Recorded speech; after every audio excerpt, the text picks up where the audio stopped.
ខែបុណ្យទានចូលឆ្នាំភ្ជុំអីហ្នឹងគេដើរលេងក៏ក្រឹកក៏ក្រាក់ម៉ូតូឡានតាមផ្លូវទៅហឹងអើងកងខ្លាចអីតែបងប្អូនខ្ញុំទេតើទៅចាប់ភ្ជុំហើយបានជុំគ្នាដើរលេងគម្រោងថាទៅលេងតែពីរកន្លែងទេនៅស្ទឹងមរៀកនិងប្រាសាទសម្បូរព្រៃគុកតែជាក់ស្ដែងបានដល់3កន្លែងឯណោះណាត់ថាជួបជុំគ្នានៅម៉ោង8ជាក់ស្ដែងមានម៉ោង8ណាដល់ម៉ោង9ឯណោះម៉ោង9ក៏ចេញដំណើរដែរជិះឡានធ្វើដំណើរតាមផ្លូវហ្នឹងរយៈពេល1ម៉ោងបានទៅដល់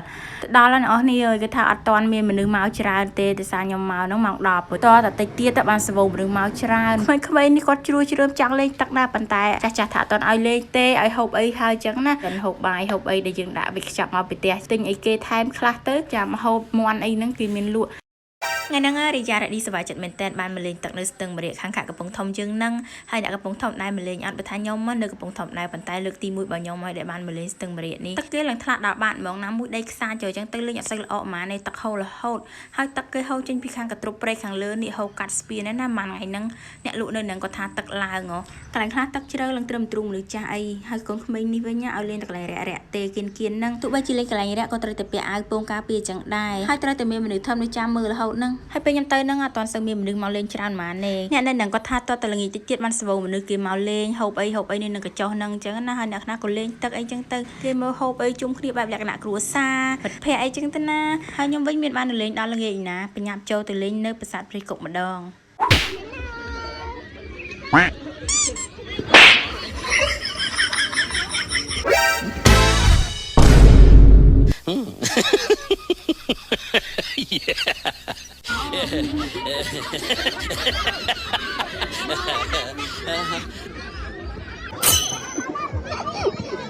យ៉ា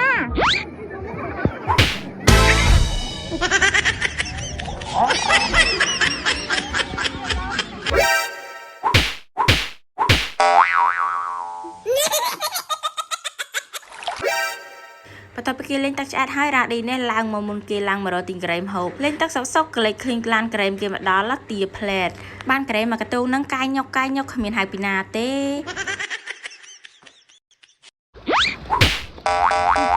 ហើយរីយ៉ាវិញគ្មានទៅណាឆ្ងាយក្រៅពីម្ដុំហ្នឹងទេលោតចុះលោតឡើងហក់ផ្លែតទឹកនៅរកកផែលគ្មានទៅលិចក្បាលឯណារ៉ាឌីនេះវិញនេះហូបក្រែមហើយឆ្អែតហ្នឹងចុះមកលេងផ្សារទៀតទៅបន្ទាប់ពីលេងទឹកឆ្អែតហើយហ្នឹងឡើងលើគោកផ្លាកកៅអៅរីយ៉ានោះបានគ្រួចមកប្រអប់ទៅហើយរ៉ាឌីនេះវិញនេះបានឡុកឡមកកញ្ចប់